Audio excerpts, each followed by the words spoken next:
ಮಸೀದಿಗಳ ಧ್ವನಿವರ್ಧಕಗಳಿಗೆ ಬಿತ್ತು ಬ್ರೇಕ್. ಬಂಗಾಳದಲ್ಲಿ ಸುವೇಂದು ಸರ್ಕಾರದ ಖಡಕ್ ಕ್ರಮ. ಸುಪ್ರೀಂ ಕೋರ್ಟ್ ತೀರ್ಪು ಜಾರಿಗೆ ಮುಂದಾದ ಬಿಜೆಪಿ ಸರ್ಕಾರ.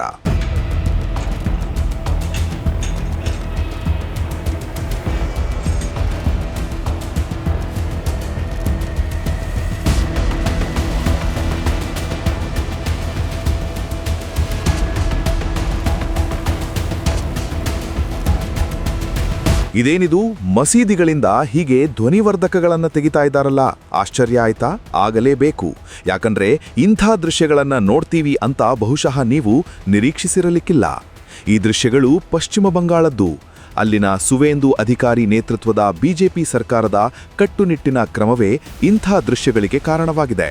ಯಥಾ ಪ್ರಕಾರ ಇಂಥ ಕ್ರಮಕ್ಕೆ ಮುಸ್ಲಿಂ ವಲಯದಿಂದ ವಿರೋಧ ವ್ಯಕ್ತವಾಗಿದೆ. ಈ ವಿರೋಧದ ನಡುವೆಯೂ ಸುಪ್ರೀಂ ಕೋರ್ಟ್ ತೀರ್ಪನ್ನ ಜಾರಿಗೊಳಿಸಲು ಅಲ್ಲಿನ ಸರ್ಕಾರ ಮುಂದಾಗಿದೆ. ಸುಪ್ರೀಂ ಕೋರ್ಟ್ ತೀರ್ಪು ಏನ್ ಹೇಳುತ್ತೆ? ರಾತ್ರಿ 10 ಗಂಟೆಯಿಂದ ಬೆಳಗ್ಗೆ 6 ಗಂಟೆಯವರೆಗೆ ಸಾರ್ವಜನಿಕ ಸ್ಥಳಗಳಲ್ಲಿ ಧ್ವನಿವರ್ಧಕಗಳು, ಸೌಂಡ್ ಸಿಸ್ಟಂಗಳು ಅಥವಾ ಪಟಾಕಿಗಳನ್ನು ಬಳಸುವುದು ಸಂಪೂರ್ಣವಾಗಿ ನಿಷೇಧಿಸಲಾಗಿದೆ. ವಿಶೇಷ ಸಂದರ್ಭಗಳಲ್ಲಿ ವಿನಾಯಿತಿ. ಧ್ವನಿವರ್ಧಕ ಬಳಕೆಗೆ ಪೂರ್ವಾನುಮತಿ ಕಡ್ಡಾಯ. ವರ್ಷದಲ್ಲಿ ಗರಿಷ್ಠ 15 ದಿನಗಳ ಕಾಲ ವಿಶೇಷ ಸಾಂಸ್ಕೃತಿಕ ಅಥವಾ ಹಬ್ಬದ ದಿನಗಳಲ್ಲಿ ರಾಜ್ಯ ಸರ್ಕಾರಗಳು ರಾತ್ರಿ 12 ಗಂಟೆಯವರೆಗೆ ಸಡಿಲಿಕೆ ಮಾಡಲು ಅವಕಾಶವಿದೆ. ಆದರೆ ಆಸ್ಪತ್ರೆ, ಶಾಲೆ ಮತ್ತು ನ್ಯಾಯಾಲಯಗಳ ಸುತ್ತಮುತ್ತಲಿನ ಶಾಂತ ವಲಯಗಳಲ್ಲಿ ಯಾವುದೇ ವಿನಾಯಿತಿ ಇರುವುದಿಲ್ಲ. ಡೆಸಿಬಲ್ ಮಿತಿ ಮೀರುವಂತಿಲ್ಲ. ಶಬ್ದ ಮಾಲಿನ್ಯ ನಿಯಮಾವಳಿಗಳಲ್ಲಿ ಶಬ್ದದ ಮಿತಿಯನ್ನ ನಿಗದಿಪಡಿಸಲಾಗಿದೆ. ಬೇರೆ ಬೇರೆ ಪ್ರದೇಶಗಳಿಗೆ ಬೇರೆ ಬೇರೆ ಡೆಸಿಬಲ್ ಶಬ್ದದ ಮಿತಿಯನ್ನ ನಿಗದಿಪಡಿಸಲಾಗಿದೆ. ಆಯಾ ಪ್ರದೇಶಗಳಲ್ಲಿ ಆಯಾ ಲಿಮಿಟ್ ಮೀರಿ ಹೆಚ್ಚಿನ ಶಬ್ದ ಬರುವಂತಿಲ್ಲ.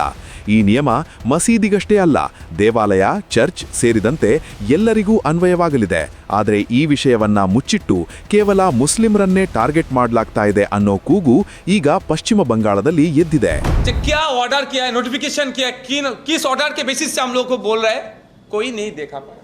बोले कि हम लोग बोला तो हो गया, लेकिन हमारा बात ऐसे यही है, अगर उतरना है तो रिटर्न पूरे कोई आपका ऑर्डर देना होगा.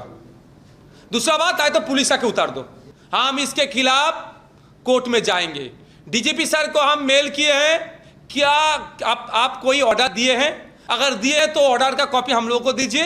और जितना मस्जिद में हर मस्जिद का इमाम साहब चाहे कमेटी को बुला के बोल रहा है कि ये बंद करो, वो कमेटी के पास भेज दीजिए. अगर कोई ऑर्डर रहेगा तो कोई दिक्कत नहीं, उतार देंगे. बेकार ऑर्डर के आप बोल रहे फोर्स कर रहे उतारो, ऐसा नहीं चलेगा. इसके खिलाफ हम कोर्ट में जाएंगे. ಈ ಆರೋಪಗಳನ್ನ ಉಪಮುಖ್ಯಮಂತ್ರಿ ದಿಲೀಪ್ ಘೋಷ್ ತಳ್ಳಿ ಹಾಕಿದ್ದಾರೆ. আমি জানি না কে করাচ্ছে, কেন করছে, সরকারের নির্দেশিকা সেটা সবাইকে মানতে হবে.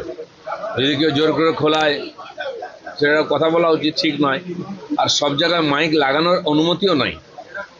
মন্দিরে মসজিদে সব জায়গায় মাইক লাগাতে কে বলেছে?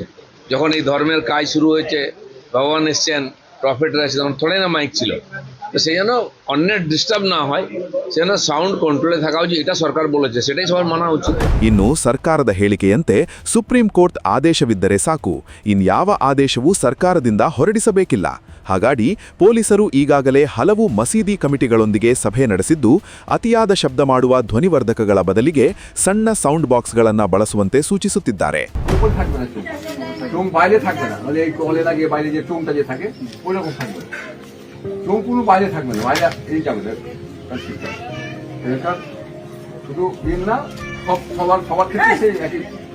ಸುವೇಂದು ಅಧಿಕಾರಿ ನೇತೃತ್ವದ ನೂತನ ಸರ್ಕಾರದ ಮೊದಲ ಸಂಪುಟ ಸಭೆಯಲ್ಲೇ ಈ ಶಬ್ದ ಮಾಲಿನ್ಯ ತಡೆ ಕಾಯ್ದೆಯನ್ನ ಬಿಗಿಗೊಳಿಸುವ ನಿರ್ಧಾರ ಕೈಗೊಳ್ಳಲಾಗಿತ್ತು.